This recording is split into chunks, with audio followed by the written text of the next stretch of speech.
ये कथा है एक बालक की जो जन्म लेते ही अगवा कर लिया गया। कथा है एक महाशक्तिशाली राक्षस की जिसे अपने अंत का भय था। और कथा है उस स्त्री की जिसने मृत्यु को चुनौती दी और प्रेम को जन्म दिया। ये है शंबरासुर और प्रद्युम्न की रहस्यमयी कथा। श्री कृष्ण और रुक्मिणी का विवाह हो चुका था। समय बीता और रुक्मिणी देवी ने एक पुत्र को जन्म दिया। उस पुत्र का नाम रखा गया प्रद्युम्न। लेकिन जन्म के कुछ ही दिनों बाद, जब प्रद्युम्न अभी पालने में थे, अंडो बा कोल आद, एक राक्षस जिसे शंबरासुर कहते थे, वे आए और नवजात को अगवा कर लिया। शंबरासुर को एक भविष्यवाणी मिली थी कि वह श्री कृष्ण के पुत्र के हाथों मारा जाएगा। भविष्यवाणी से डरकर उसने शिशु प्रद्युम्न को समुद्र में फेंक दिया। लेकिन विधाता ने कुछ और ही लिखा था। समुद्र में एक बड़ी मछली ने उस बालक को निगल लिया।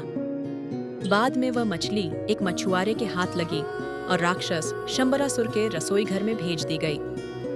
जब रसोई खोली गई तो वहां की दासी माया को उस मछली के पेट में से एक जीवित बालक मिला।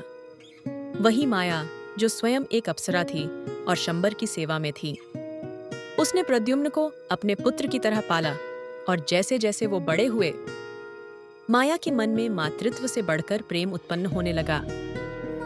प्रद्युम्न अब एक सुंदर पराक्रमी युवक बन चुके थे। माया ने उन्हें उनकी असली पहचान बताई कि वे श्री कृष्ण और रुक्मिणी के पुत्र हैं, और ये भी बताया कि कैसे शंबरासुर ने उन्हें मारने का प्रयास किया था। अब समय था प्रतिशोध का। माया ने उन्हें युद्ध विद्या और माया युद्ध की शिक्षा दी, क्योंकि शंबरासुर एक मायावी योद्धा था। प्रद्युम्न ने शंबरासुर को युद्ध के लिए ललकारा। दोनों के बीच भयंकर युद्ध हुआ।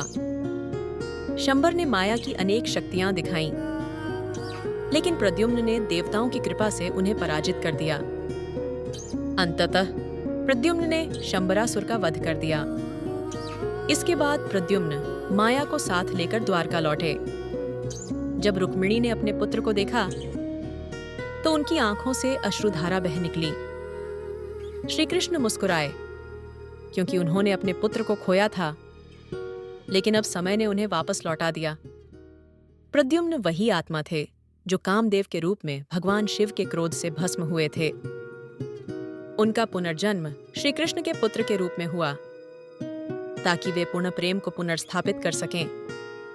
और माया, वो रति का ही रूप थी जो अपने पति के लिए युगों तक प्रतीक्षा करती रहीं। हर आत्मा की यात्रा में एक उद्देश्य छुपा होता है, और हर पुनर्जन्म किसी अधूरी कहानी को पूरा करने आता है। जय श्री कृष्ण।